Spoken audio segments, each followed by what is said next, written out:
em todas as escolas espirituais, deixar claro aqueles que buscam o conhecimento e a iniciação, no verdadeiro sentido dessa palavra, pois a palavra em si já diz, iniciação. Aquele que, ao se tornar iniciado, inicia a percorrer um caminho que é infinito.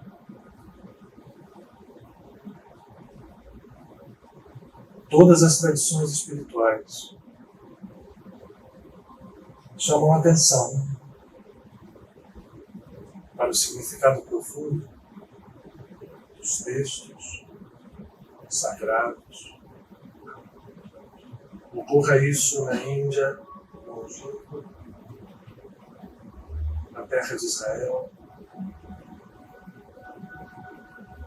nas planícies do Nilo, ou em qualquer lugar do planeta onde seres que somos nós buscamos compreender as razões da vida e fazer com que elas se transformem em impulsos poderosos para o nosso caminho dentro de nós mesmos.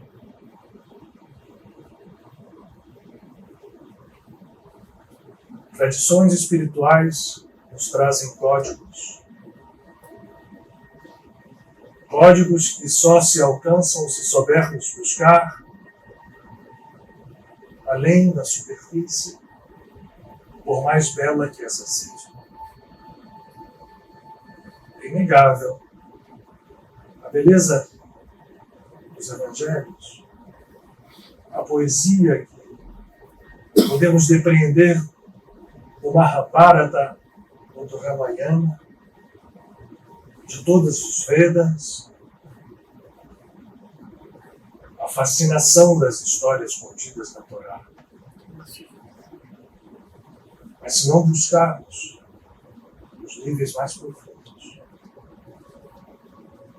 estaremos navegando eternamente sobre as ondas de um mar, valorizando as suas ondulações, as suas diferenciações, sem compreendermos e vivermos que as ondas de um mar são o sol.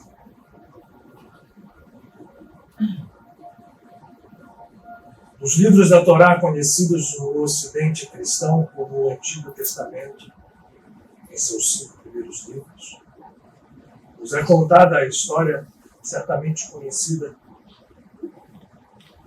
da descida do maná dos céus para alimentar o povo e, depois de muita luta, de pragas, da abertura de um mar, caminhava pelo deserto em busca da liberdade. E já então não entendia o profundo sentido daquele caminho e da libertação que lhes estava sendo apresentada e concedida. Mal passaram-se os dias e o povo clama àquele que se tornara contra a sua própria vontade, pois fizeram o máximo de esforço para não assumir essa responsabilidade. Moisés, o povo voltara-se contra ele a reclamar das benesses que viviam na escravidão do Egito, onde havia, segundo eles, panelas de carne, bens em profusão, parte deles trazida pelo povo na sua marcha em direção à terra prometida. Os dias passaram-se, o clamor se voltava porque não havia alimento. E o Eterno diz a Moisés: todos os dias Ao raiar do dia encontrarão sobre o chão entre as suas tendas um maná sagrado que deverá ser recolhido e usado simplesmente para aquele dia. Que cada dia o maná será renovado, permitido ser guardado apenas no Shabat. E assim dito, assim cumprido, o maravilhamento do povo não durou muito.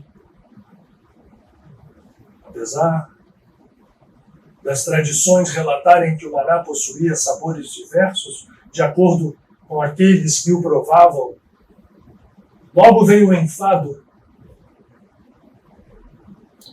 típico da visão ilusória em que nós todos vivemos, aferrados ao ego.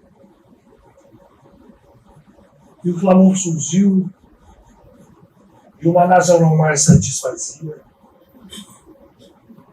Muitas coisas ocorreram depois.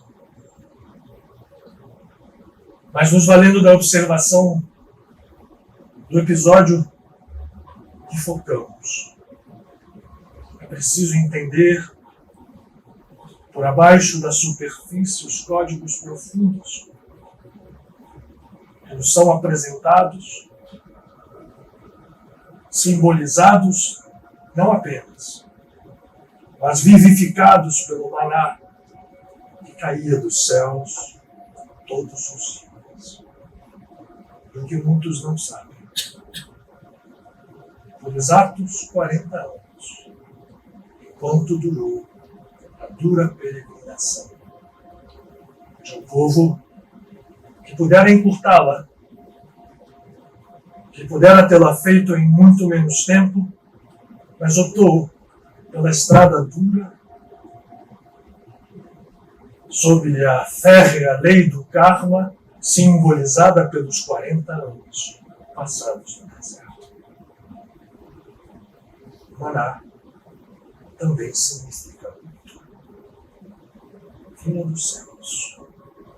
Aqueles que o guardavam viam-no deteriorar-se de um dia para outro, mostrando que a abundância infinita tem uma origem. Os céus não nasce da terra, nem se origina dela, nem nela é encontrada.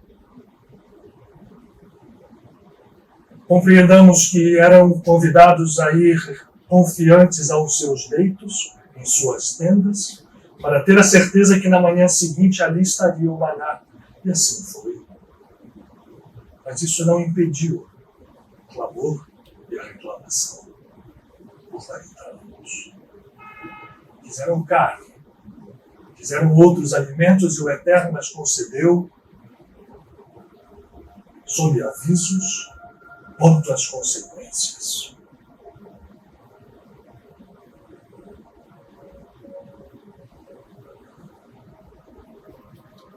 Alguns séculos depois, o Rabi Nazareno, que viera compondo um movimento importante e sublime desta sinfonia de libertação da alma humana de sua prisão voluntária, se vale do episódio do maná não compreendido e rejeitado e disse àqueles que o buscavam, seja para procurar a cura, seja para ouvir e compreender, seja para discutir e refutar, dizendo, não referindo-se jamais à sua pessoa individual, mas à consciência que lhe habitava. Deixou isso tão claro. Eu sou o pão vivo que desceu dos céus. Não se referia à figura humana de Jesus de Nazaré, mas à consciência crística. O pão vivo. E continua.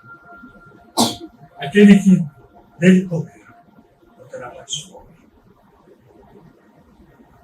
Vossos antepassados comeram do maná que vinha dos céus e, no entanto, morreram.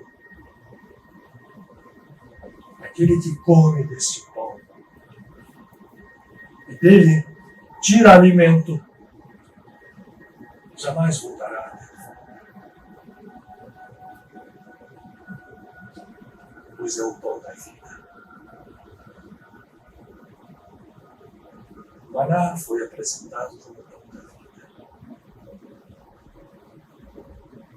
Dele se comeu por 40 anos, e nenhum daqueles, a não ser o próprio Moshe, Aron, Josué e Caleb e Pinchas, perceberam com clareza que era sim o pão do céu que descia.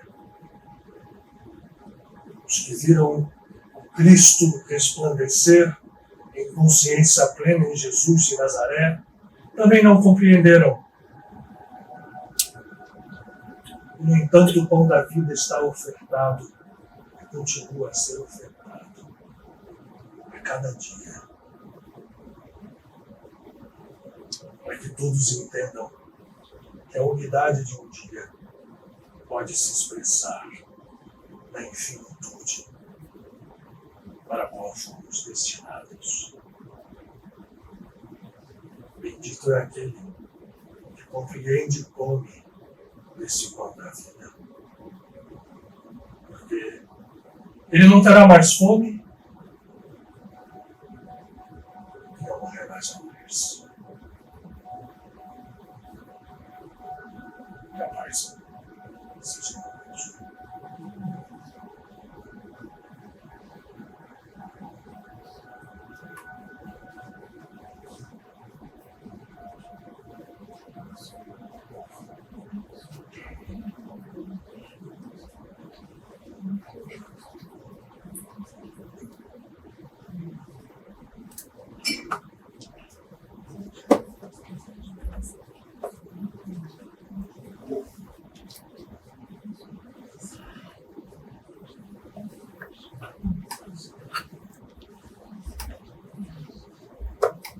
Boa noite.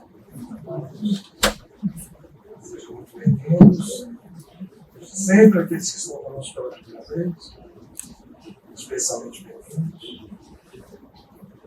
Senhor Manuel, avisos, a galera tem um, vai ter mais outro, são seus.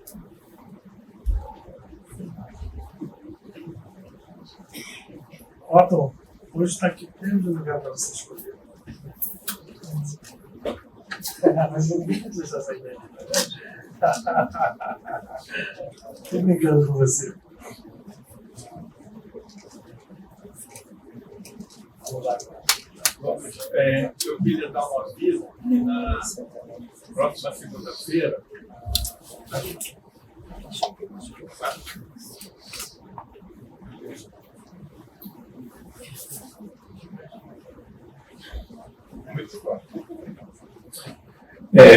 agora tá. Na próxima segunda-feira nós vamos fazer uma palestra evento aqui, que é o lançamento do livro A Cura Espiritual sob o ponto de vista da física quântica e dos extraterrestres. E esse lançamento se dá, a primeira vez que será feito aqui, porque cada livro vendido, 50% é da casa de Padre Pio. Então, tudo que for vendido aqui será assim. E esse livro tem uma página valiosa, a primeira, que é o prefácio do Luiz Augusto. Você gosta de brincar? Você gosta de brincar? Já. Dele. Que ficou muito boa. Muito boa. O prefácio ficou muito bom. Hein? O prefácio, eu não achei, não. E o que é interessante dele é que ele fala sobre como a gente entender a medicina do futuro. Ele nos dá subsídios para a gente entender. Fala sobre o capítulo 1, sobre quem somos nós, ajuda a gente a entender a gente mesmo, que a gente pode olhar no espelho e perguntar quem somos nós. Se ler o primeiro capítulo, vai poder responder. E vai assim, tem a parte de frequências, vibrações, para poder entender o que está acontecendo agora na medicina. A gente vai passar um vídeo de 3 minutos, muito rápido, sobre essa nova medicina, que não substitui a medicina atual de jeito nenhum, é um complemento, só que ela vai além do que a alopatia faz.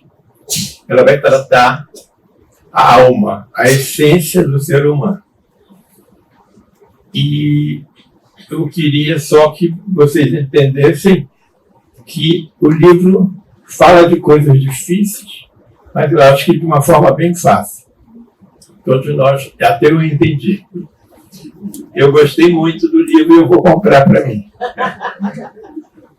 E isso aí seria o aviso que eu queria dar. Mas realmente o prefácio ficou muito bacana, muito bom. E esse livro tem uma novidade, que ele tem o pós-fácil, que é no final.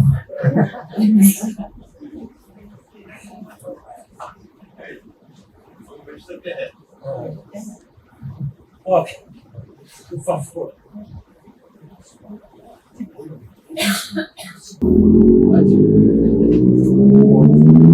Começa a me acostumar com isso, tá? Dando boas-vindas a vocês também que estão conosco remotamente, mas sem estar remotos pela rede. E vamos ao nosso trabalho em conjunto. É importante que a gente sempre diga, sempre há aqueles que estão conosco pela primeira vez, que isso aqui não é uma palestra. Apesar do tema hoje até aparentemente nos remeter a isso, né? Falar sobre a casa de Padre Pio, sendo uma casa de viver Deus, ou de como viver Deus. E lá embaixo tem um subtítulo, que às vezes a gente esquece de ler, talvez seja mais importante até do que o título, Aprendizado Infinito. Pode parecer que seja um tema que a gente esteja apenas resumindo esse tema numa palestra, mas podem acreditar que esse tema é um trabalho, como todas as coisas que se fazem aqui nas segundas-feiras. Eu insisto sempre em deixar claro que enquanto nós estamos aqui, o mundo invisível, que na verdade é o mundo primordial, o mundo invisível, que na verdade é o mundo real, o mundo invisível, que é o mundo substancial, verdadeiramente, está em trabalho. Conosco, em nós, através de nós. Não há espaço, não há fronteiras, não há tempo. Acho que isso tudo tem a ver com o que a gente vai conversar hoje quando a gente se refere à divindade. Isso é um grande aprendizado, é um aprendizado infinito. Significa realmente que ele não tem fim. Significa realmente que não se chegam a conceitos finais, nem conceitos definitivos. Se ter a humildade para estar com consciência nesse processo é a primeira grande regra, para que nós não caiamos nas armadilhas da ilusão, que são, na verdade, aquelas que nos trouxeram aqui. Estamos todos aqui enrodilhados numa armadilha consciencial, uma ilusão que nós mesmos criamos, e que, na verdade, não é ilusão nenhuma, porque a criação é infinita, harmônica e perfeita. E a forma como nós a vivemos aqui, nesse planetinho, né, que cada vez mais fica claro para nós, olhando apenas ele, da pouca importância que ele tem na forma como nós entendemos o que seja a importância. Ele tem uma importância infinita se entendermos a importância de outro modo. Mas da forma como nós entendemos o que seja a importância pelas luzes e pelo olhar do ego, é uma nesga de uma nesga de uma nesga de uma nesga de um universo que, por sua vez, vai se mostrando, talvez, ele mesmo, universo material como uma nesga de outros tantos universos, outros tantos mundos. A forma como nós olhamos esse processo, vemos aqui, entendemos o conhecimento, isso criou a ilusão. Nos aprisionamos em informações que nos chegam por 5 sentidos físicos. Nos acreditamos senhores da criação, consciências únicas, nos separamos de tudo e de todos, inclusive da própria divindade. Hoje que nós vivemos, né, na história desse planeta, desse pequeno planeta, é um momento em que nos é apresentada uma nova chance de refazermos esse caminho. Não como novidade, porque esse processo já nos é apresentado desde que o homem está na superfície do planeta e nos seus planos invisíveis, porque a humanidade terrestre não se compõe apenas daqueles que caminham num corpo físico, na matéria física, dentro da concepção de um universo físico, mas é muito maior. Desde que existe essa estrutura que nós conhecemos como planeta Terra, esta verdade nos é apresentada em diversas linguagens e diversas formas. Nada do que será falado hoje aqui, imagine, mas ainda que eu fosse um sábio da Grécia, ditando a vocês algumas regras de coisas espantosas ou inimagináveis, nada disso seria uma novidade absoluta. Porque faz parte da consciência infinita. E no próprio planeta, eu repito, na história do nosso próprio planeta, isso já nos foi e continua lá guardado em todas as tradições espirituais que a humanidade vive. Se nós procuramos as codificações do cristianismo, vamos encontrar os conhecimentos profundos que refletem essa verdade.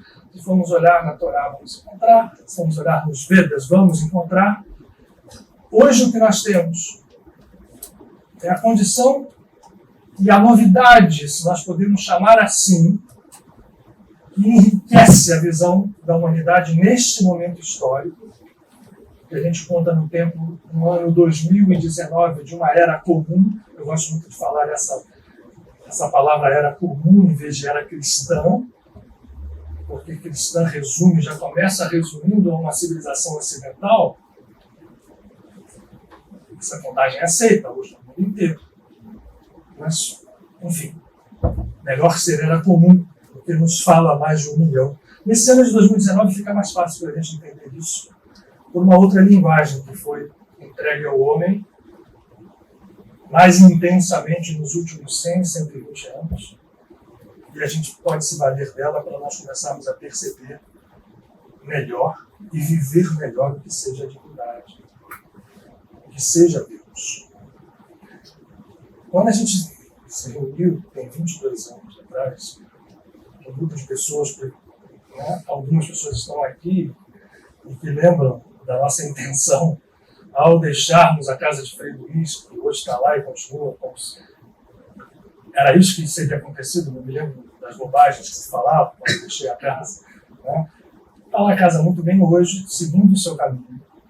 Quando a gente se reúne para fazer a casa de Padre Pio, a ideia é de nós sermos aprendizes de um caminho infinito e com um entendimento de vivenciar a divindade. Lá naquela época, a gente pretendia e continuamos a pretender de formar um grupo de pessoas que não se deixam, melhor dizendo, não se deixam não, porque a gente se deixa, mas procuram não se deixar enredar pelo ego,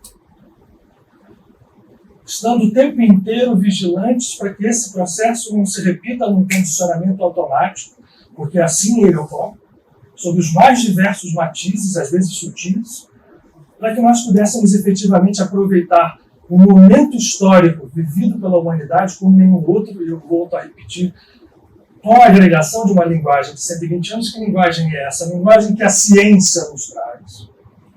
Para que nós possamos compreender com profundidade o que seja a divindade, onde ela está, e se este processo faz coerência e nos permite encontrar aquilo que nós todos buscamos. Ao querermos saber quem somos, ao querermos saber de onde viemos, para onde nós vamos, refletindo o autoconhecimento, a gente encontra, certamente, se essas respostas são vividas dentro de nós, a gente encontra aquilo que a gente busca. Ninguém de nós busca algo diferente da felicidade. Essa palavra resume tudo. Cada um de nós acha que ela é encontrada de uma certa maneira. Os processos são muitos. É um processo que nos remete ao infinito e isso nos leva ao que esta casa, e por que esta casa surgiu, é ousado o propósito dessa casa. É uma casa que não se arvora em dona da verdade. É uma casa que se posta a um aprendizado infinito. E aí, hoje, citado pelo Otton, a gente relembra de um daqueles que fez esse lançamento e agora mais conhecido. Eu me lembro que eu repeti, vejam que são imagens, né? Eu me lembro que eu aqui me lembro de ter... Nunca fiz uma palestra sobre Allan Kardec. Porque assim, outra coisa, vamos assim descer para o lado prático, vamos voltar para não... Apesar das práticas espíritas que se fazem aqui, porque foram trazidas pelo Espiritismo, continuam lá, vocês têm uma sala de passe, nós temos sala de cura, nós temos trabalho de obsessão, a gente acredita na reencarnação, a gente respeita o trabalho de Allan Kardec, todos aqueles que vieram em decorrência deles, a casa nunca quis se dizer espírita. Por que razão? E falar sobre Kardec, que eu sempre falei, mas nunca fiz uma palestra específica sobre Allan Kardec, mas talvez você já fizesse, nada se compara a este filme que está em cartaz. Todas as pessoas eu vi, e olha que eu conheço alguma coisa de Allan Kardec, né? Eu estudei isso com alguma intensidade na minha juventude, mas lá longe, depois vi. Quando a gente vê o que esse homem fez, a gente percebe com clareza o propósito de ser alguém um eterno aprendiz. No filme fica claro como alguém, um ser humano, pode se direcionar para o divino, querer entender as coisas e entender que esse caminho é infinito. É surpreendente. E o que essa casa queria era exatamente, apesar de ele ter precisado se estruturar como espírita, quem viu o filme entendeu o porquê, pelas pressões da sociedade, das pressões do seu ambiente, acima de tudo, ele precisou se estruturar para poder sobreviver. Ele lançou um desafio aos espíritas um pouquinho antes de desencarnar. O filme não vai até esse ponto. Mas eu digo a vocês, e aqueles que viram o filme podem agora entender com melhor clareza, que Kardec, naquele momento de vida, via o oceano que se abria à frente dele e entendeu que aquele caminho era infinito. O que ele fez? Ele tinha recursos. Ele comprou uma vila em Paris. E pretendia fazer ali uma comunidade de estudos onde os espíritas iriam abrir as suas janelas de aprendizado para todas as tradições que houvesse e todos os avanços da ciência. Isto faria com que o espiritismo se tornasse, segundo o que ele diz, uma ciência evolutiva, com aspectos filosóficos e que tocavam a religião, melhor dizendo, que tocavam claramente a espiritualidade. Esse era o sonho do Kardec. Só que o nosso ego é traiçoeiro. Ou seja, essa história fantástica que o Otton conta, procure Satã. A palavra Satã, em hebraico, significa o adversário. E Satã não está em nenhum outro lugar que não dentro de nós mesmos. E esse adversário, Satã, é o ego. E ele diz a ele, fale pouco eu, porque você vai terminar como eu. Kardec viu isso com clareza e disse, abra-se as fronteiras do espiritismo a tudo aquilo que for novo. Venha da ciência, venha de qualquer lugar. E o espiritismo, isto sendo provado e chancelado, tem a coragem e a humildade de absorver. Só que o eu não ajuda. O ego, aquele que se prende aos 5 sentidos, apesar do espiritismo falar diretamente com aquilo que transcende os sentidos, a gente encontra, infelizmente, hoje, defendendo que se não estão as histórias lá nos 5 livros do Pentateuco, inclusive assim chamado de Kardec, tentando compará-lo à Torá, se não está ali na verdade. Ora, aquilo foi escrito em entre 1857 e 1869, quando foi Kardec desencarnou. Naquele momento não se tinha noção em nada do que viria depois, com uma velocidade absurda da ciência. A matéria era considerada matéria, como algo existente, como algo real. A física, com as teorias, tanto de Einstein quanto a eletromecânica quântica de Max Planck, mostraram que esta solidez na matéria não existia. O espaço que já tinha sido anunciado e que já era conhecido pelas tradições mais antigas, a Índia Védica, se você olhar os Vedas, se você olhar, Jesus fala, a casa do meu pai tem muitas moradas. Os Vedas descrevem cenas de outros planetas. Isso já era sabido, mas a ciência começa a encontrar, através da sua forma lenta de caminhar, provas de que isso era verdade. Aquele universo que para Allan Kardec se resumia à nossa galáxia e algumas galáxias próximas, Andrômeda, nuvens de Magalhães e outras mais, começa a se estender de uma forma tão gigantesca, nos remontando ao infinito, que nos retira do lugar de conforto, porque o que o ego faz? O que o ego fez? E por que o conceito de divindade dessa volta inteira está relacionado diretamente com essa visão? Aquele Deus que todas as religiões honram por entender e por ser inato, quando olhamos um pouco para a grandeza da vida e a espetacularidade, a força da criação, mesmo apenas no nosso planeta, mesmo apenas na natureza que nos cerca, nos enche de espanto, de temor, de reverência, e as religiões são baseadas nisso. Só que este Deus, que aparenta grandioso, pela uma artimanha do ego, se tornará sempre projeção dos egos humanos dominantes. Vou tentar ser mais claro. O Deus jamais será visto como um ser que abrange a criação como um todo, mas uma projeção daqueles que deles se dizem intérpretes, representantes, tradutores. E mais, para que isto seja válido, este Deus é circunscrito aonde os braços, alegoricamente, dessas estruturas possam alcançar e abraçar. E, portanto, Deus fica restrito. E Deus é o Deus que ainda nós acreditamos hoje aqui. Não precisa ir muito longe. É um Deus que governa um planeta que para nós agora é um planeta redondo. Até para muita gente hoje está tentando acreditar que não é mais. Mas é um planeta redondo onde habita uma humanidade que lá atrás, há 2000 anos, se acreditava que aquele Deus era um ser humano que comandava toda uma série de leis. Isto foi crescendo, nós fomos evoluindo, mas nós ainda cremos num Deus individual, pessoal, separado da sua criação e referenciado ao nosso planeta, à nossa sociedade, aos nossos hábitos, aos nossos conceitos, e não a conceitos que nós, como aprendizes, temos que aprender a nos entregar para que isso possa romper as cadeias dos nossos entendimentos egóicos que insistem em trazer para perto de nós aquilo que nós não podemos. Apenas temos a ilusão que podemos agarrar com os braços. Ora, a linguagem da ciência que entra em função cada dia mais nos apresenta um universo mais intrigante.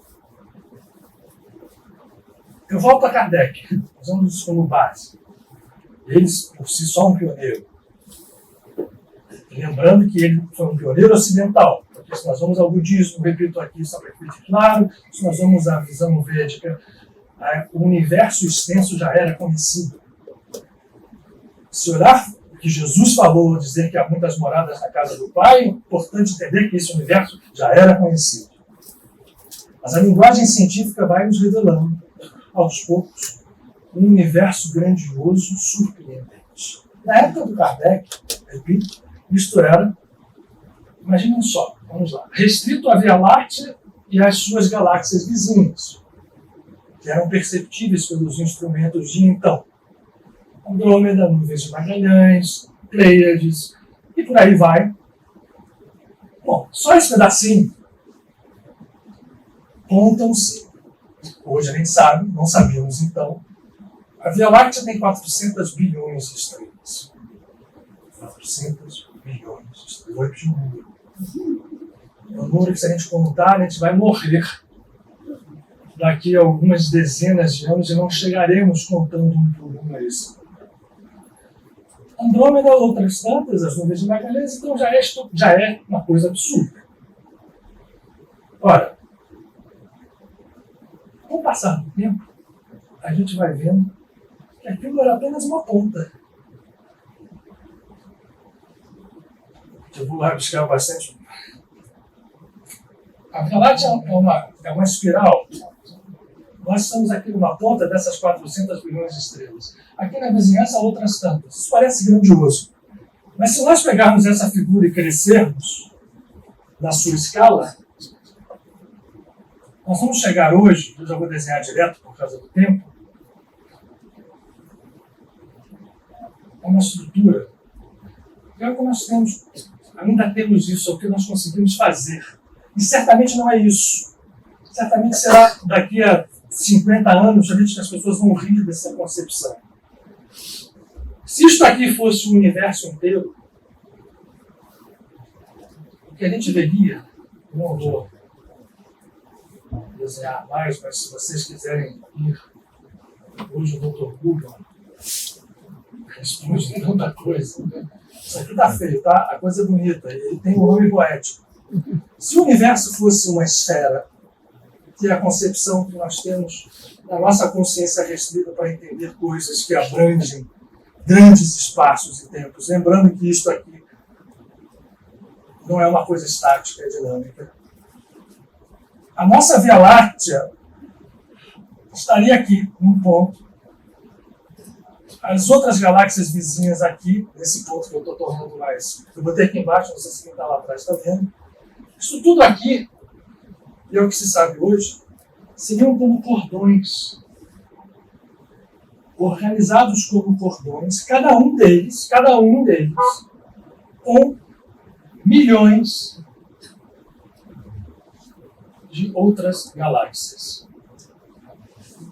Cada uma delas, das milhões de outras galáxias, com centenas de bilhões, por regra, de estrelas.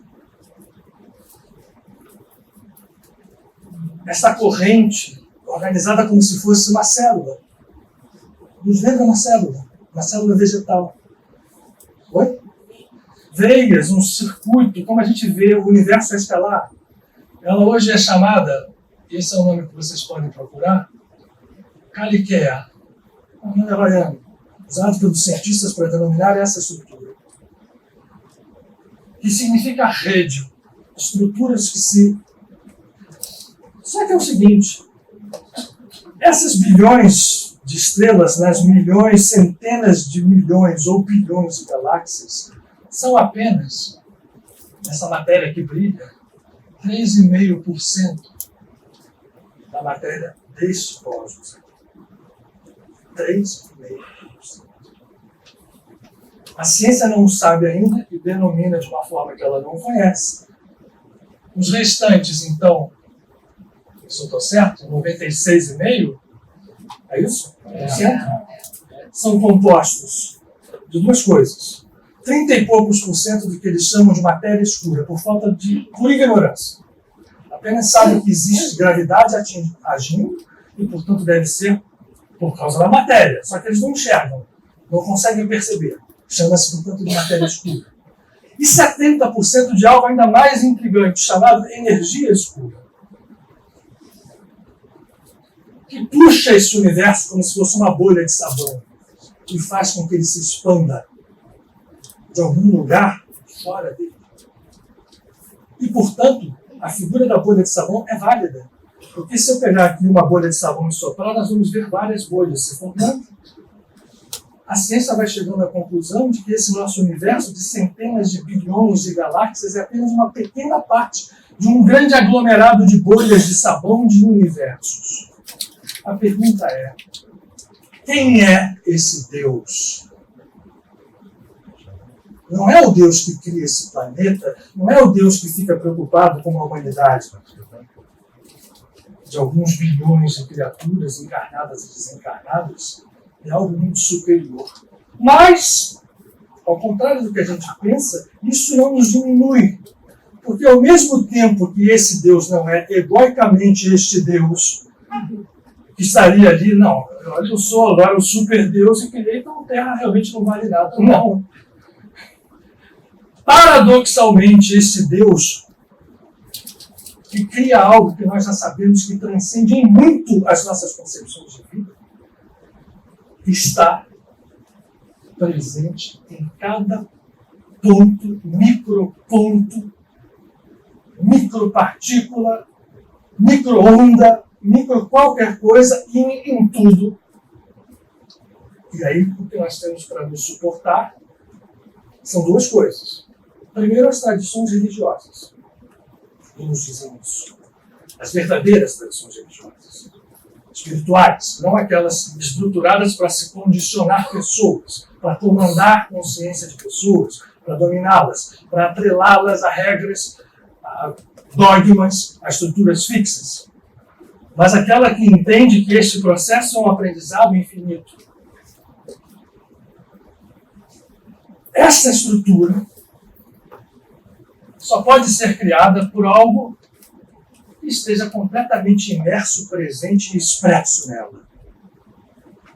Algo que viva e que faça com que isto viva.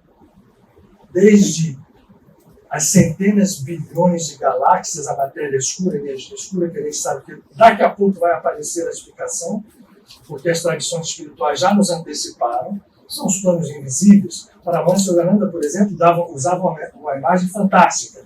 A tal energia escura que existe porque o universo se expande como se algo estivesse puxando, Yogananda usou uma figura quase poética ao dizer que o universo material era pendurado como uma barquinha, aquelas barquinhas de balão, né, que a gente anda, no universo astral. E que ele era, sim, comandado pelo universo astral. E o universo astral, por sua vez, comandado pelo universo causal. E isto vai ao infinito. Então, quem pode ousar, no estado que nós estamos, em dar respostas finais a qualquer coisa? Isso pode, teoricamente ou aparentemente, nos levar a um estado de angústia. Mas se nós olharmos para outra face da história, pode nos levar ao contrário, ao entendimento de que seja a verdadeira grandeza. A verdadeira grandeza não vem do ego, porque o tamanho que o ego possa crescer, seja qual for ele, e se expandir, será sempre finito. A verdadeira grandeza vem quando nós incorporamos o conceito de que seja verdadeiramente o infinito. O infinito não é apenas algo que se nos mostra nessa percepção que embaralha e maravilha os nossos sentidos. O infinito é algo que pode ser entendido no mergulho dentro de cada um de nós. Vamos ver um pouco disso? Que sofre bem menos e conseguimos entrar em posse de uma natureza verdadeira, que é o que os mestres espirituais nos dizem quando recomendam práticas como meditação, como oração permanente, a oração utilizada como instrumento de acesso a esta natureza divina, a este Deus verdadeiro, não um Deus que comanda algo finito, mas um Deus infinito que vive dentro da sua criação, da qual nós somos expressão. Ainda que vivamos na pontinha da pontinha de um universo, isto para esta concepção não significa nada, porque esta concepção não olha a parte. Esta concepção vive e olha somente o todo. O que nos ensina agora? O que nós temos de suporte para isso? As tradições espirituais todas. Jesus disse isso. Os Vedas dizem isso cansativamente. Eu sou Ele. esta consciência falou a Moisés, Errie, Asher, Errie, eu sou o que sou. Só que existe um conceito matemático que virou um conceito prático, que hoje é instrumento absolutamente imprescindível nos cálculos que vão nos levando a esses sustos, porque a ciência hoje está no core, né? Porque ela abriu-se a comporta do infinito. Tem dois conceitos que nos ajudam. O conceito chamado, ele é matemático, mas ele é perfeitamente hoje compreensível, dos infinitos que existem dentro de espaços aparentemente finitos. Aquela história do paradoxo de Arquimedes, competindo com a tartaruga. Mas que é o seguinte, a gente não precisa nem fazer para não ficar pensando em lógica. Eu posso dividir esse espaço em dois, dividir esse espaço em dois, dividir esse espaço em dois, para usar uma coisa simples e ir até o infinito. Literalmente até o infinito. Nos fazendo compreender que você pode encontrar numa coisa aparentemente fechada e haverá sempre um infinito presente. E, portanto, se este conceito é válido matematicamente, a matemática é o suporte de toda a nossa ciência, ele tem que ter uma correspondência no nosso mundo real. Quem diz isso? Que o infinito está dentro de nós. O reino está dentro de nós. Os grandes mestres. Jesus, Buda, Krishna. E hoje a nossa ciência começa a dar suportes. A matemática avançou. Outro conceito que fala do todo, que não há separação. Todos os conceitos vocês vão ver o livro lá no manual, vão ver os conceitos de mecânica quântica que mostram a inexistência de correlação de espaço-tempo em bases físicas. Provada hoje, enfim, não mais discutida. Mas um conceito que veio de algo matemático para se aplicar à prática e que hoje é suporte, como eu disse, de todas as teorias que avançam para tentar explicar o universo, é o conceito de holografia. Vocês já devem ter ouvido falar que o nosso universo físico é um holograma de algo que está superior a ele. A holografia surgiu, eu já falei isso aqui, a partir de uma desenvolvida por um matemático húngaro chamado Denis Gabor, que fala de que dimensões superiores e vice-versa se projetam em dimensões inferiores e ali podem existir. A holografia, quando começou, no cartão de crédito, né, ou naquelas brincadeiras que a gente comprava, né, em loja de curiosidade, era aquela de você pegar uma dimensão, uma folha de papel ou de enfim, qualquer coisa, e fazer aquele movimento e ver que aquela figura tinha aparência de tridimensão, porque quando você rodava, se fosse um rosto, você conseguia ver o lado, até um pouco das costas, fazendo assim, e aquilo estava encarcerado numa bidimensão de um papel. Isso se projeta da quinta dimensão para a quarta, da sexta para a quinta, enfim. E a holografia fala mais. Eu não vou explicar aqui a técnica, mas acreditem no que eu estou dizendo a vocês. Se eu pego uma holografia original e corto dela um pedaço de qualquer objeto e reproduzo isto holograficamente, eu não vou ver o pedaço do objeto. Eu vou ver sempre o objeto inteiro.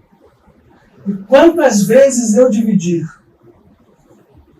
aquele pedaço cortado, quantas vezes eu verei o objeto inteiro?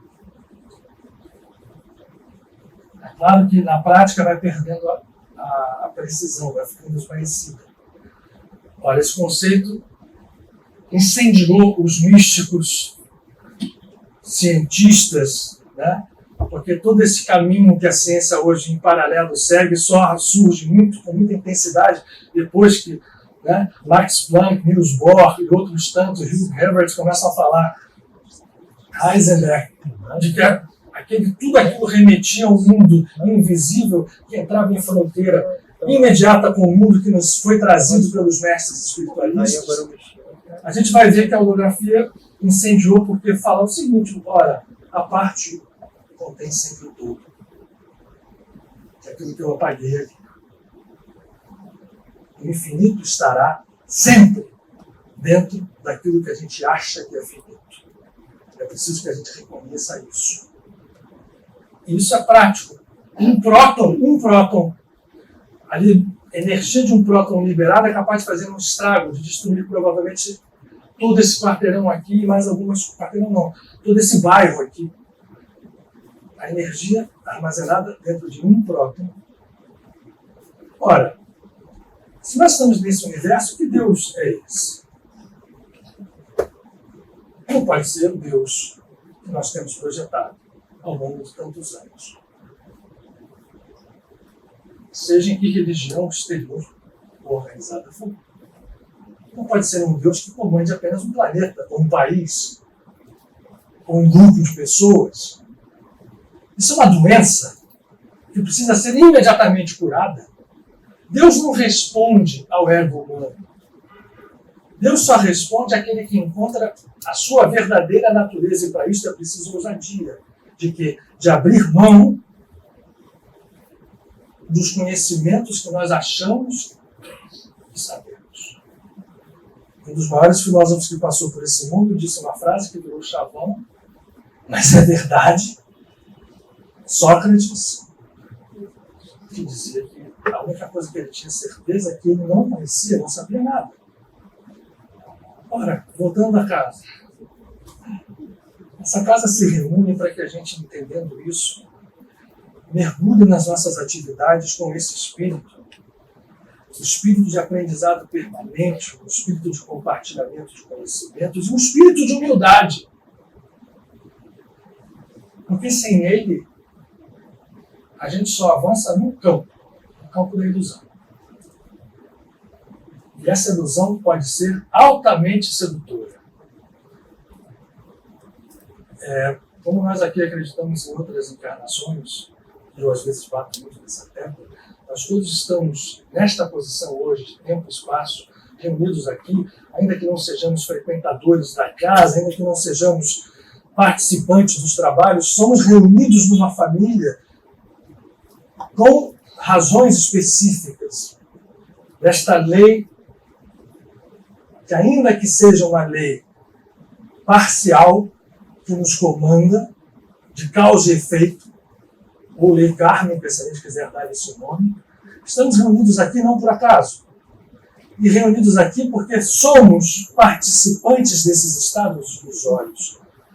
Somos, se a gente for muito duro conosco mesmos, fomos, se nós quisermos ter misericórdia conosco mesmos e dizer, já estamos querendo colocar a cabeça para fora desse campo ilusório, que é acreditar.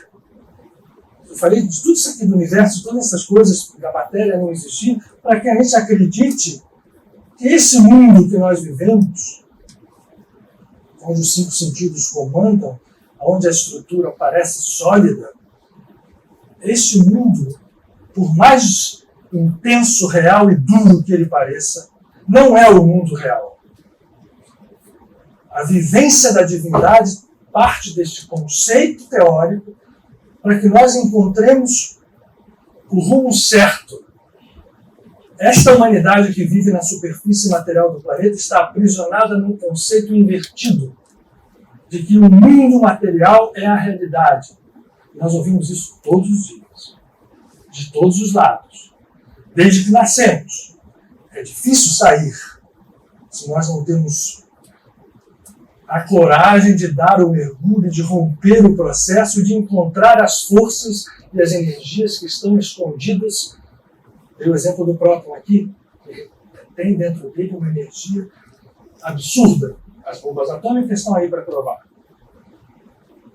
Encontrarmos o poder da presença divina e deste Deus verdadeiro nos aparentes finitos seres que somos nós mesmos. Mas isso não se faz pelo caminho do ego. Porque proclamar que nós somos Deus é algo muito sério, que não pode ser feito de modo leviano, porque senão não é um Deus, é um ídolo.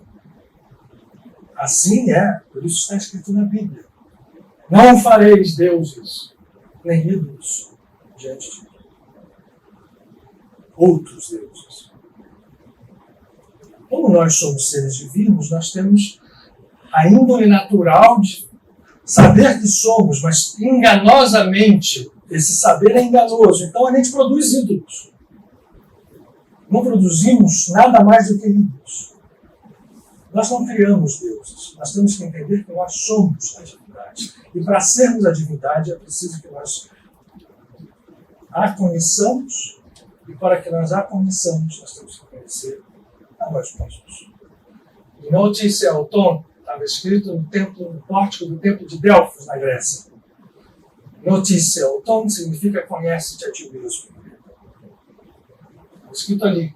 Todo mundo que quisesse consultar a pitonisa de Delfos, lesse aquela frase, entendesse isso. No livro dos Espíritos, a pergunta, se não me engano, é 931, mas eu sempre erro esse número, me perdoe.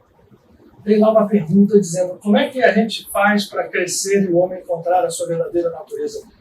Santo Agostinho, que é o que responde a pergunta, diz: conhece-te a ti mesmo. Jesus disse isso. Buda disse isso. Krishna disse isso. Todo o Bhagavad Gita é um processo de iluminação para que a gente entenda qual é a nossa natureza e qual é o trabalho. A substância real, a vida real, está nos planos que fogem aos nossos sentidos. E se nós não formos buscar ali as respostas, nós estaremos rodando em volta como quem anda em círculos. E é por isso que o budismo fala com tanta precisão da roda de Sansara. No final das contas, não existe a figura real do círculo. Só quando eu projeto ela num papel. Se eu tento tridimensionalizar um círculo, em termos relativos, eu jamais conseguirei. Se eu traçar aqui um círculo no ar, num espaço tridimensional, não será mais um círculo, porque a Terra já girou um pouquinho. E o meu dedo, ainda que imperceptivelmente, no micro espaço, quando fez esse círculo, ainda que eu fizesse reto e perfeito, ele fez um leve movimento. Eu não sei para onde a Terra está girando, tá? Aqui nesse momento eu não sei aonde ela gira, mas ela fez um micro movimento e o meu dedo foi, e aquele círculo não se fecha. O círculo só se fecha quando nós não entendemos, por paradoxo, o conceito de infinito. O círculo é uma expressão da prisão nossa, apesar de ser paradoxo, porque ao mesmo tempo ele, como não tem lados, ele nos propõe o rompimento da sua própria natureza. A se transformar numa espiral ou num caminho reto, porque quando a gente vai avançando nesses processos, nós vamos entendendo que os nossos conceitos, inclusive de espaço, tempo e movimento, são fatos e não podem reger as estruturas de despertar de uma era nova onde a consciência se abre. E, portanto, quando a gente ouve que para você ficar iluminado, você precisa de ter 400 encarnações e pagar 500 bilhões de quilos de karma, esqueçam. Porque o processo de rompimento da lei kármica precisa ser entendido e vivenciado. Não que a gente vá se livrar como quem se livra de algo, tipo assim, não é isso. Necessita um conhecimento profundo, uma vivência profunda para que o karma se desfaça. Não é de graça. Mas é uma lei a que se pode ter acesso, quando se compreende a natureza verdadeira com a qual nós fomos criados e aguarda o despertar de cada um de nós. Quando nós despertamos, a iluminação se dá. Hoje tem vários mestres. Você já ouviu falar de um mestre chamado Eckhart Tolle? Na moda, né? Despertar um livro. Você sabe o caminho da vida do Eckhart Tolle? É uma pessoa que era dada como um doente mental, um esquizofrênico, que estava aí para se matar, e despertou no meio desse processo. E são muitos. E aí, os exemplos são inúmeros. Ora, eu acho que a gente tem vantagem, porque nenhum de nós aqui está passando, eu acho, por um processo desse grave. A gente tem condição de realizar o nosso despertar com menos intensidade, com menos pressão, com menos estrutura para provocar um despertar, porque a maior parte das pessoas não desperta quando entram no processo desse. Mas só para que a gente entenda que os mecanismos são muito além daqueles que nós acreditamos existir. Só para que nós possamos entender que a realidade está muito além daquilo que nós podemos imaginar. Quando esta casa suja, a casa de Padre Pio, a casa de como viver Deus, e nós vamos fazer disso agora, algo mais intenso nos nossos trabalhos, chegou o momento, a gente passou da maioridade, passamos os 21 anos, só para usar um símbolo físico, e precisamos entender que os nossos trabalhos não são trabalhos diletantes de pessoas como crianças que brincam de espiritualidade. Nossos trabalhos são trabalhos intensos que nos trazem responsabilidade conosco e com as pessoas com quem nós lidamos, que procuram esta casa, que na verdade acabou se estruturando não apenas como uma escola, apesar da palavra escola ser válida, ela tem processos de acolhimento. Vocês veem aqui hoje, em segundas-feiras, uma fila de gente que vem receber passes espirituais. Várias pessoas que vêm buscar tratamentos aqui. Pessoas que vêm buscar acolhimento. Portanto, ela se estende. E isto estende muito, muito e muito mais a nossa responsabilidade. Aqueles de nós que nos unimos aqui ao longo desse tempo. E isto precisa ter um fio de integração. Porque a ousadia que existe aqui é que nós acolhamos diversas fontes, até por isso mesmo, de espiritualidade, porque sabemos que todas elas falam da verdade. Mas jamais haverá aqui algo que remeta, jamais haverá, né? Mas jamais deveria haver, e essa é a nossa meta, e jamais deverá haver algo que remeta a uma percepção de que se juntam pessoas que cada uma pensa que a sua verdade é maior que a do outro. E que é definitiva. Nós estamos num ponto que em inglês é um ponto de virada, em inglês se chama turning point. E é preciso que nós entendamos isso. Que os nossos braços estejam abertos para acolher a diversidade que existe aqui, que reflete a diversidade que existe no cosmos, no seu micro espaço que é essa casa, e as pessoas que se unem aqui, mas que essa diversidade tem que ter um fio de unidade. E vai ter. Chegou a hora. É preciso que a gente entenda e viva isso. Bom, portanto, a casa de Padre Pio, quando fala que é uma escola de viver Deus, significa que qualquer trabalho que a gente faça aqui tem que se referenciar na natureza de Deus, que a gente percebe imediatamente a sua grandeza. Que não pode estar encapsulada em nenhum conceito mental, em nenhum conceito histórico, em nenhum conceito que a diminua. Ela tem que estar como ela é, livre na sua estrutura infinita, mas ao mesmo tempo presente dentro de nós, oculta, mas passível de ser, e aí a palavra é válida, realizada. Tornada real pela conexão que nós, como seres divinos, criados à sua imagem e semelhança, nos propomos a fazer, sem ilusão mais. Maya, tão mal entendida, é uma força criadora, que cria, porque isso não significa tudo que eu falei aqui, que a matéria é desprezível. Não, ela faz parte dessa estrutura. Maya faz parte de uma realidade. Ela só é irreal quando nós fechamos as portas sobre ela e acreditamos que ela seja a única realidade. Isso é ilusão.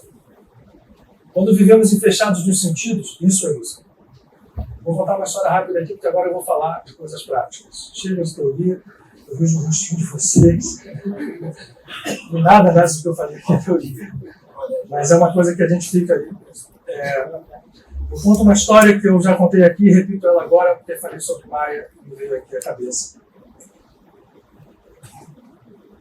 Narada, um dos discípulos mais próximos de Krishna, tinha na sua mente uma dúvida de quem seria Maia. Por que ilusão? Como é isso? Como é que o universo se estrutura por Maia e é ilusório? E ele fazia essa pergunta para Krishna. Sempre, um dia, os dois caminhavam nas vizinhanças de uma cidade. E Narada repete a pergunta. E Krishna fala, pois é, né, Narada? Olha só, deixa eu falar uma coisa antes de responder. Eu estou com sede. Não estou vendo nada aqui, mas tem aquela cidade. Você faria o favor para mim de buscar o copo d'água? Uma das casas, que certamente as pessoas daquela cidade, daquela população, eles são caridosas, vão te dar água. E Narada, mais do que nunca, um discípulo direto de Krishna, entra na vila. Procura uma casa, bate numa porta, a porta se abre e aparece à sua frente uma moça linda, encantadora. E olhar para ela, ele, embevecido, diz, olha, eu vim aqui buscar porque meu mestre, meu guru, Bhagavan Krishna, está com sede. Você teve água? Claro, entra. Ele entra na mesa, senta-se à mesa. E ele começa a ver aquela casa sentindo uma coisa linda e vê chegar a família dela que o acolhe ainda menos, de uma forma melhor ainda do que a moça. E ela vai lá dentro buscar água e quando ele olha, ele fala, gente, eu não sei o que está acontecendo comigo, e aquilo vai ficando e quando ele vê, passa o dia. Ele é convidado a dormir. A conversa vai.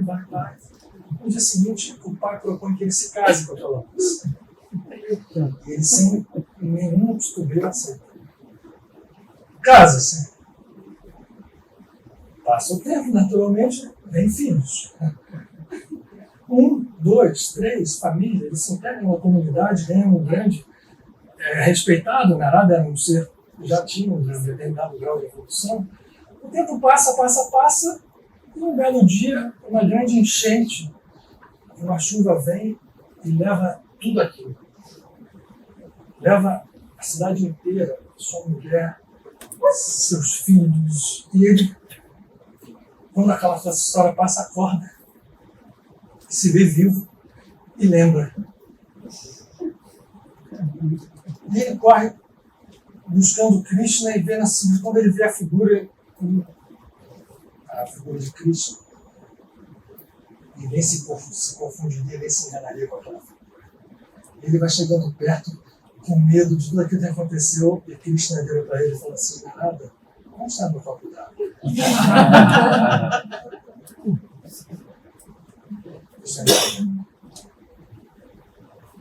Nós estamos aprendendo isso agora, com a ciência mostrando que não existe tempo nem espaço, como nós o dividimos.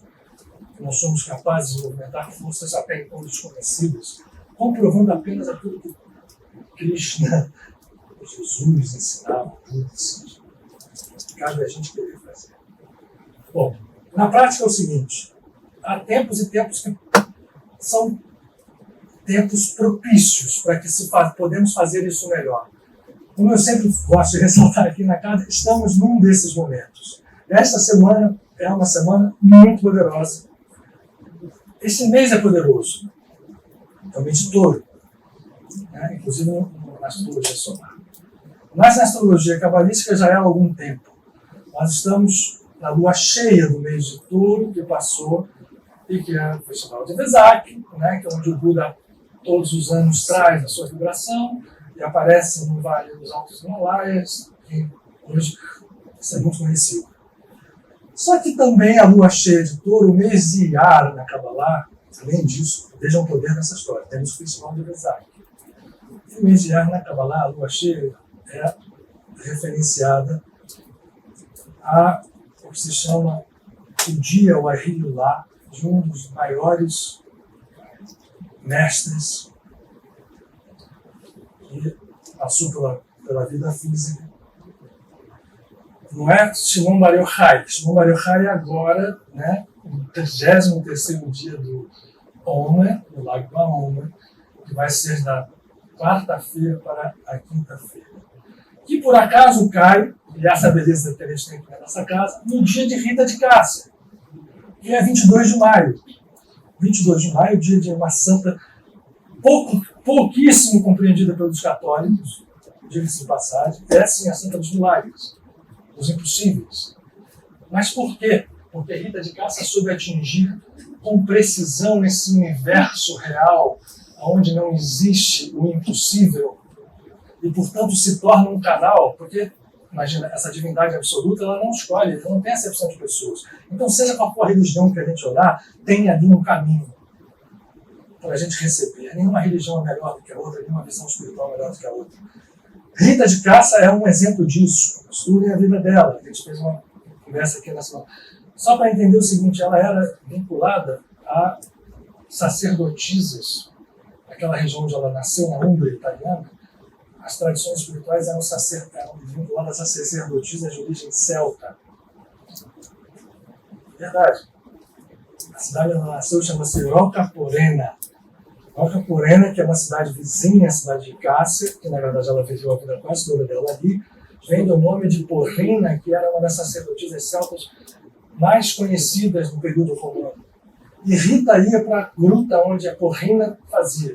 E enquanto ela não vai para o convento, ela cura as pessoas com chás, com ervas, ela se torna uma curadora e quase é agarrada pela Inquisição, porque ali era muito longe. E havia uma briga política muito grande, então não tinha tempo nem para a Inquisição naquela época que ela vivia. Mas no dia 22 de maio, Rita nasce e desencarna no mesmo dia. 22 de maio. Exatamente no mesmo dia, na mesma hora. Este ser que foi anunciado na antecedência a seus pais, e que encarnou e hoje é uma santa, é um canal de... Porque quem desperta, como ela despertou, seja em que caminho espiritual, quem desperta se transforma num canal para interceder. Essa é outra conversa, né? Os 10 minutos que a gente tem. Vai que está ali. Eu quero dar um presente para vocês, porque voltando à lua cheia de Iá, que é no dia 14, dia 18 de Iá, que é o 33º dia do Homer, é onde Shimon Bar Yochai deixa o mundo. E a gente sabe aqui a grandeza de Shimon Bar Yochai. E interessante, porque isso tudo se dá no primeiro século da Era Comum, nos anos 110, 120, 130, do que a gente chama de Era Cristã. Fica vendo aí. Não dá para aqui, não. Ajuda. Tá bom? Pegou?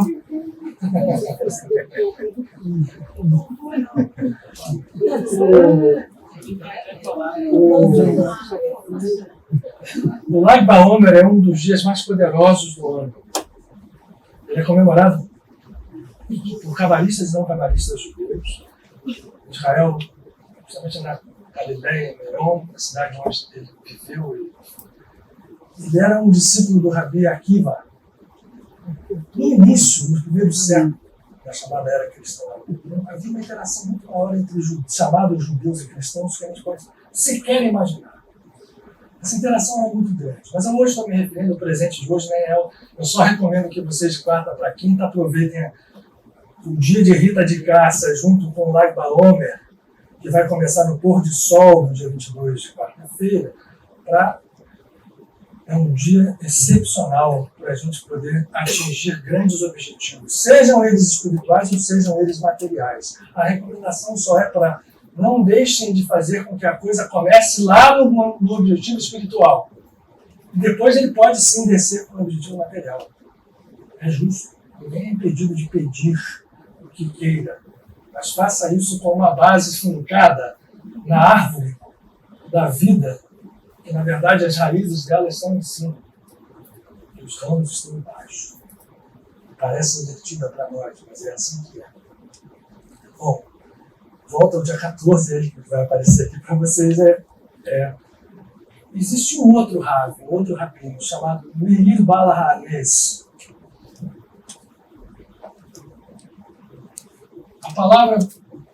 A tradução disso aqui o nome dele nem era esse, o nome do batismo. Meir significa o iluminado. Baal é o mestre, HaNes, o mestre dos milagres. Vocês lembram que Jesus falou com muita clareza que ele nunca faria milagres porque ele seria mais comum? Ele disse que não pode fazer milagres desde que você entenda o que é a lei universal. Nesse momento, o milagre se torna natural. Meir Balanés era um filho de um romano e que foi aluno de Rabi Akiva e estudou com outro mestre chamado Isaac Ben Abuyar. Isso no ano mais ou menos 130, na era comum, era cristã, onde o cristianismo estava ali ainda sendo perseguido por Roma. Esse mestre daqui, quando ele viu a forma como se conduzia o povo fora da espiritualidade, o povo dele, o povo judeu, ele renuncia ao judaísmo. Porque ele via que o que estava ali era uma coisa que alguém renunciar, por exemplo, ao cristianismo hoje. Se alguém entende isso, ou na época da Inquisição, né, sai da fora, mas mestre Eckhart, o Ockham falou hoje aqui, entendia que o olho dele era de Deus, ele era Deus. Imagina você dizer isso para o católico quando Deus estava lá e o homem estava aqui. O cara ia para a fogueira.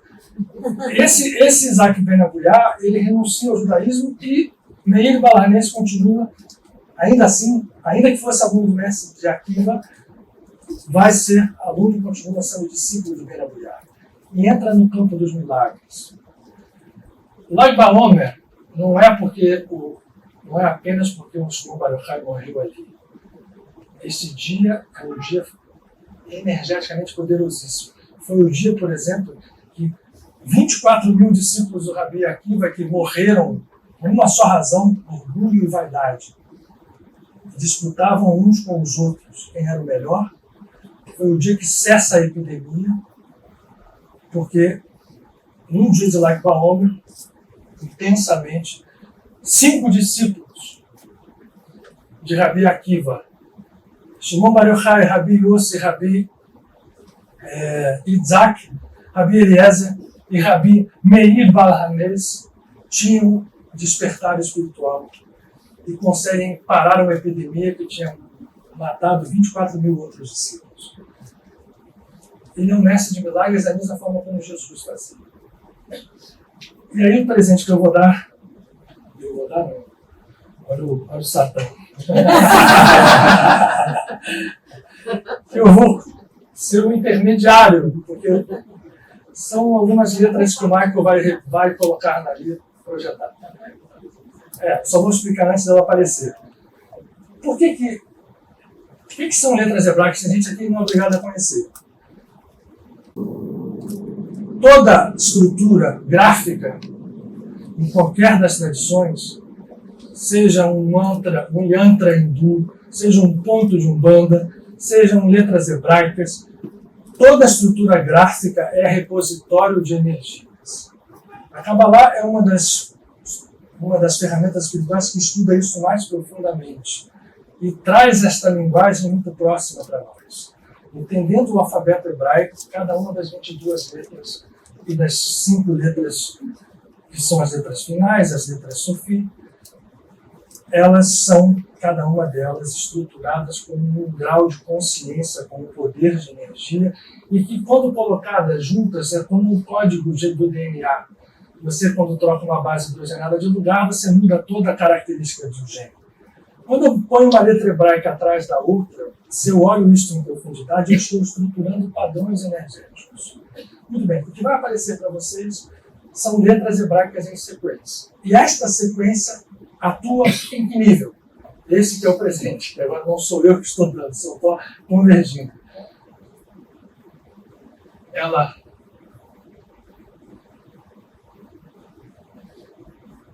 revive o que? Projetos, anseios, estados interiores que tomam a aparência de morte. Deixa eu fazer uma cura aqui. É outra também.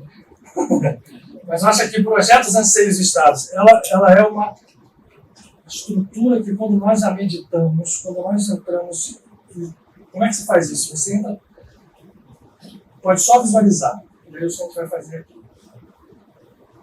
De visualizar, a gente vai treinando para quem quiser, para quem se sentir confortável, para quem se sentir atraído, para quem não se impõe nada a ninguém. Entender que a força que sai dali vai trabalhar nesses níveis superiores e vai... Projetos nossos de trabalho, projetos nossos pessoais, projetos internos, anseios nossos, estados interiores como depressão, porque conecta, essas letras nos conectam com a egrégora, vamos chamar assim, que roda em volta do ser que se chamou nesta encarnação Meir Bal Hades. E tem uma frase, para quem quiser usar isto como instrumento, que pode ser usada quando a gente medita essas letras. Esta frase pode ser repetida como um mantra, algumas vezes. Transliterada, elas falam assim: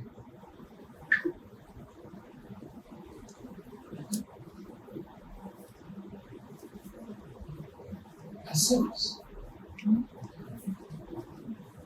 Elahad Meir Aneni. Deus, ou a divindade que habita em Meir, iluminada, Aneni, me salve, me ajude, me reviva. Tem várias traduções. Quanta letra? Vai. Está sobrado, está sobrado. Essas são as letras, essa é a sequência de letras que nos conecta com a egrégora, com a força, com a presença, para quem quiser, de Rabi Meir Bal Hades, que teve a sua... Oi? Você vai publicar? Vai. Né? Sempre publica. Então, voltando a explicar, se essa letra tivesse aqui, trocada com essa, era outra significação, só para ter isso. Lê-se da direita para a esquerda, ali está um Beit, um Mem, um Vav, um Raf, um Sana e um Zayin. Letras do alfabeto hebraico, que nesta sequência ativam forças, ativam estruturas vibratórias que nos conectam a Rav Meir Bal Hades. E quando a gente faz isso, eu proponho que se medite isso. Quem só visualize, olha a luz como se ela estivesse passando pela parte branca e a parte negra é apenas um molde. Isso ativa forças interiores. E aí, quando a gente sente que aquela história mexeu, fala quantas vezes eu preciso, Elahad Meir Aneni, Elahad Meir Aneni. Quem quiser, pode rezar assim. Isso foi agora. E agora, na quarta-feira, tem Santa Rita, vou lá na igreja, faço as orações, que é poderosíssimo também. Então, assim, é onde a gente se afunda. Porque o que nós temos aqui a aprender é que isso aqui não é melhor do que aquilo outro, que aquilo outro não é melhor que isso aqui. São estruturas que são afinadas com a nossa alma. Para isso existem essa variedade de estruturas. E disputar quem é o mais poderoso ou melhor é uma criancice espiritual tremenda. Quem acha que, né, acha que é melhor do que um yantra, e tem milhares de yantras que se referem a milagres, a proteção. Não, é onde a gente encaixa. Vamos botar 2 minutinhos, comecei passado 5 minutos, a 9h30 hora, né? São 9h32. Vou deixar essas letras projetadas aí.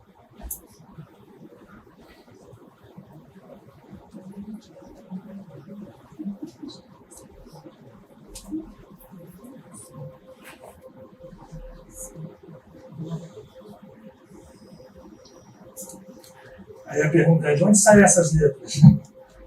Elas saem de iniciais de palavras que estão inseridas na Torá, em algumas estruturas de oração. Compõem, portanto, um código vibratório. Mas nesse momento nós vamos, em conjunto agora aqui, nessa pequena meditação, nunca se esqueçam da respiração. Quem de nós não deu atenção a respirar? Nunca se esqueça, faça isso todos os dias. Em qualquer situação de tensão, parar e respirar. Ainda que seja apenas 3 vezes. Com um olhar concentrado. No centro crístico, Tasha Shaddai,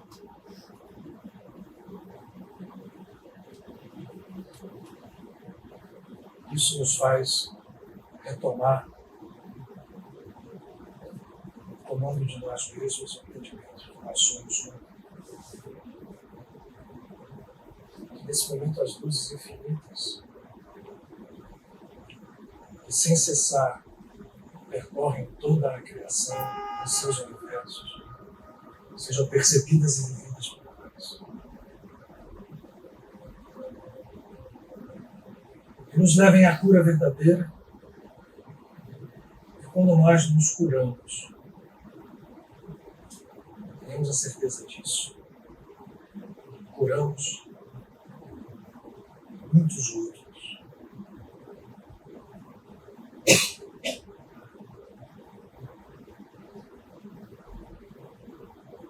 Que a força infinita do amor para aqueles que estão aqui, um amor incondicional por cada um de nós. Toque a alma e todas as estruturas do nosso ser, de todos nós, e daqueles que através do pensamento, do sentimento, da emoção, nós compartilhamos agora, nesse instante, com certeza absoluta, de que não estão longe, não estão fora daqui. Vivem nesse instante, sejam eles encarnados, filhos, pais, maridos, mulheres, sejam eles desencarnados, quais forem, nesse momento estão como nós, sendo tocados por essa força, essa luz. Que a nossa casa encontre como tenda erguida por Padre Pio, com tanta esperança em cada um de nós, possa confirmar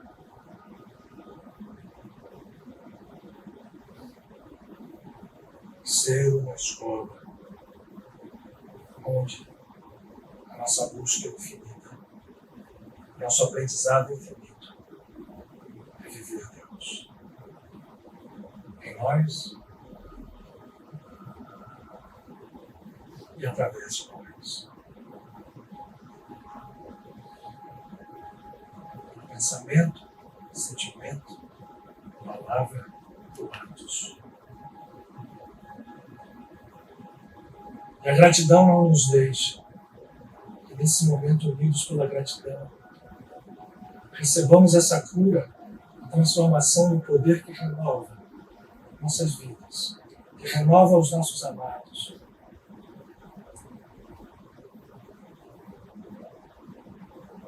E nos faz viver. Desperta, ó tu que dormes. Esse é o chamado. O que nós precisamos responder a ele? Sem mais demora. Graças a Deus.